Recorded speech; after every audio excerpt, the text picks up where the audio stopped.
Hello, welcome to my channel. My name is Janani. Today I'm going to show you guys how I made these terrazzo inspired earrings. I do have another terrazzo earring tutorial, but this one is more of an upgraded version, I would say. For this project, I ran my background clay through the pasta machine on the third thickest setting, which is like 3 millimeters. Then I wanted to create kind of like a speckled effect, so I used acrylic paint and I watered it down. I used black and white acrylic paint. I mixed the paint and the water thoroughly.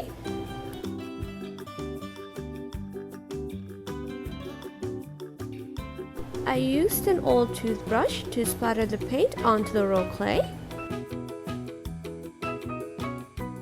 I made sure to dry the paint in between colors. After the paints were fully dried, I move on to creating the terrazzo bits. I wanted to create a marbled look to these bits, so for each bit I created a small color palette. To create the marble look, I first began making snakes out of all the colors. I'm so sorry some of things are out of frame because I just got a new camera and I'm still testing it out. Thank you so much for your patience. Then I added all of these snakes together and twisted it. Then I took all the twisted clay and rolled it together. Then I took this long snake and kind of shaped it into a spiral. Then again, I squished it all together and created a long snake out of it and repeated these steps until I get my desired marble look. The more you repeat these steps, the more marbled your item will be, but don't overdo it because the colors will mix together. And after I was satisfied, I ran it through my pasta machine on the thinnest setting. And then I repeated these steps to all of my other color palettes.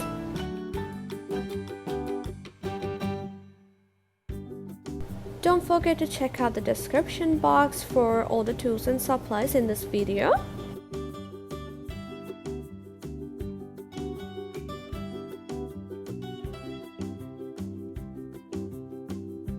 After I got all my colors marbled, I started making my terrazzo bits. It's very easy. I started pinching and pulling tiny pieces off of the clay sheets. The more rough the edges are, the better. This is the size that I like for my terrazzo bits, but you can experiment and definitely make yours bigger. So I repeated this step with all of my colors.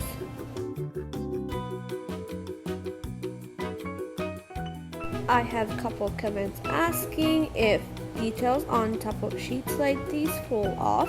They usually do not fall off because raw clay to raw clay sticks pretty well. Also, these earrings will be available to purchase on my Etsy. Make sure you check the links down in the description box.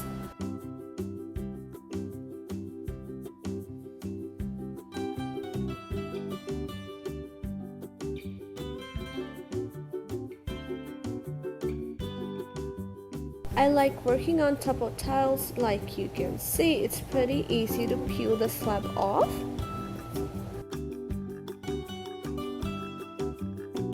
And here's a close-up of all the details.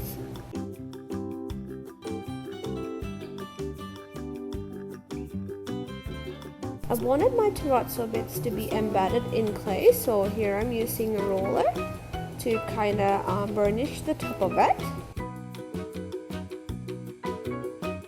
I also put a piece of copy paper over my slab and used my roller to kind of smoothen and burnish again. If there's any lint or dust, I would use a little bit of alcohol and a cotton bud to remove it. If you do this, please make sure that you don't rub off the acrylic paint by an accident. Next, I began cutting my earring shapes.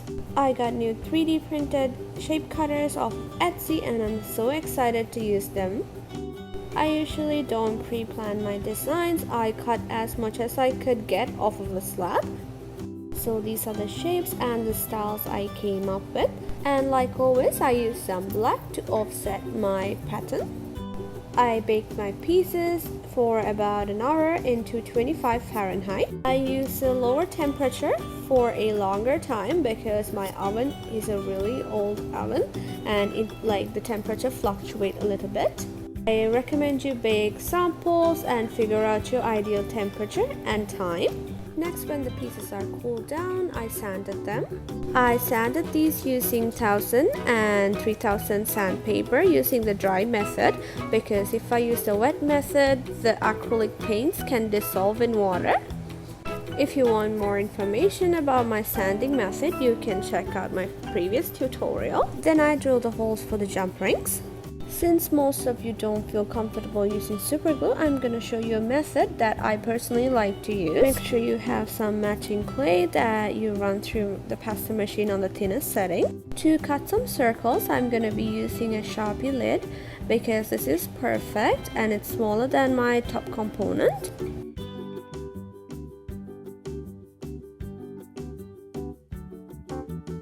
So for this method, you need Sculpey Bake Bond.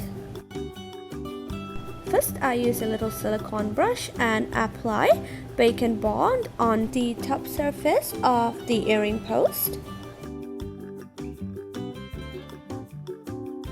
Next, I get the circle that I cut and I'm here just shaping it. Using a needle tool, I made a hole in the middle. Then I simply slid it through the earring post.